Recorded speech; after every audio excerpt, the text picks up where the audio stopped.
El millonario Alejandro Rivas había construido un imperio desde cero, pero nada en el mundo le dolía tanto como la realidad de sus tres hijos, los pequeños, Daniel, Sofía y Mateo, unos hermosos trillizos de 5 años que, a pesar de estar sanos físicamente, no hablaban. No pronunciaban una sola palabra. Médicos, terapeutas y especialistas internacionales habían visitado la mansión durante años. Nadie lograba explicar por qué los niños permanecían en silencio absoluto, aunque sus miradas reflejaban mundos enteros que parecían atrapados en su interior. Alejandro, un hombre calculador en los negocios, se deshacía emocionalmente cuando estaba frente a ellos. Los cuidaba con una dedicación casi obsesiva, intentando llenar cada minuto con cariño, pero la ausencia de su voz le rompía el alma. Su esposa había fallecido durante el parto, y el trauma silencioso que envolvía a los niños parecía una sombra perpetua en la casa. Una mañana, mientras la lluvia golpeaba suavemente los ventanales, Alejandro decidió llevar a los trillizos a uno de sus proyectos comunitarios en el centro de la ciudad, un comedor social que patrocinaba para ayudar a personas sin hogar. Quería que los niños vieran el mundo real, lejos de los pasillos dorados de la mansión. Quizá, pensaba, un cambio de ambiente podría despertar algo dentro de ellos.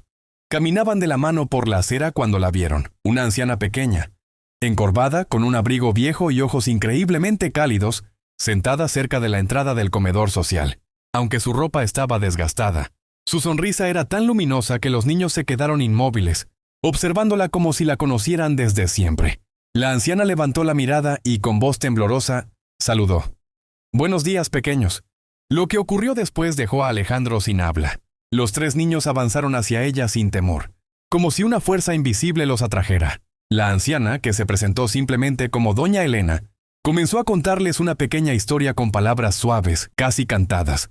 Los trillizos no hablaban, pero escuchaban. Por primera vez en años, Alejandro vio interés en sus gestos. Vio que querían quedarse, y él, sorprendido por la conexión inexplicable, decidió dejarlos allí un rato más. Día tras día, volvieron. Doña Elena parecía conocer un lenguaje especial hecho de paciencia, ternura y una sabiduría que nadie más poseía. Les contaba historias antiguas, les enseñaba pequeñas canciones, les mostraba cómo dibujar en el aire con los dedos, como si la imaginación misma tuviera sonido. Algo empezó a cambiar. Los niños sonreían más, dormían mejor, buscaban a Doña Elena con ansias. Y una tarde, mientras el sol caía detrás de los edificios, Sofía hizo algo que paralizó a todos. Se acercó a la anciana, puso su pequeña mano en la mejilla de Elena y abrió la boca como si fuera a hablar. Alejandro sintió cómo el tiempo se congelaba.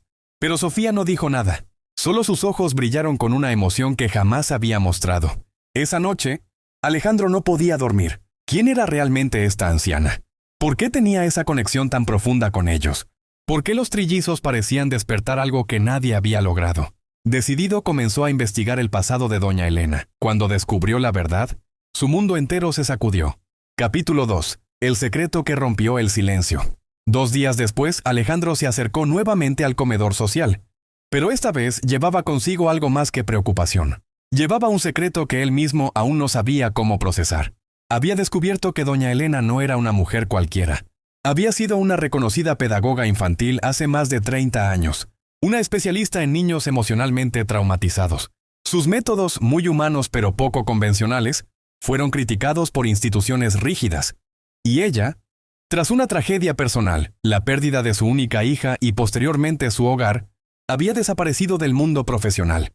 Esa mujer sin hogar había sido una de las terapeutas infantiles más brillantes del país, pero nada lo preparó para lo que venía. Cuando llegó al comedor, encontró a los trillizos sentados en el suelo alrededor de Doña Elena, quien les enseñaba una melodía antigua.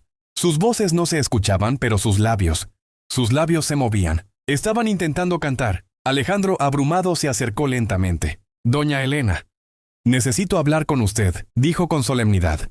La anciana lo miró, tranquila, como si esperara esas palabras desde hacía tiempo.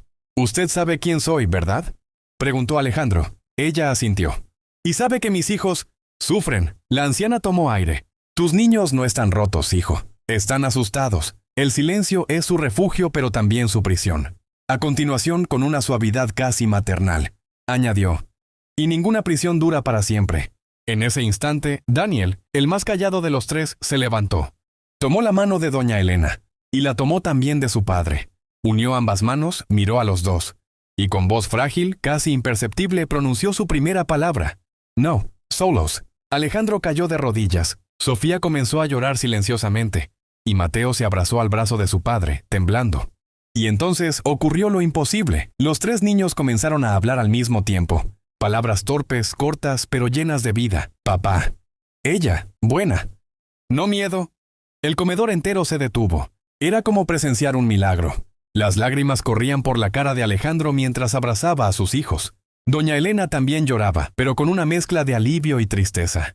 Después del milagro, Alejandro tomó una decisión que cambiaría la vida de todos.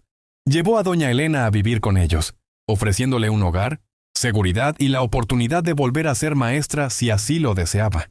Pero ella dijo algo que Alejandro jamás olvidaría. Yo no desperté sus voces. Tus hijos despertaron la mía. Con el tiempo, los trillizos no solo recuperaron el habla, se convirtieron en niños alegres, seguros y curiosos, gracias a la mujer que el mundo había olvidado, pero que ellos habían reconocido desde la primera mirada. Y así, en una mansión lujosa donde antes reinaba el silencio, comenzaron a escucharse risas, canciones, y el eco eterno de aquel milagro nacido del corazón de una anciana sin hogar.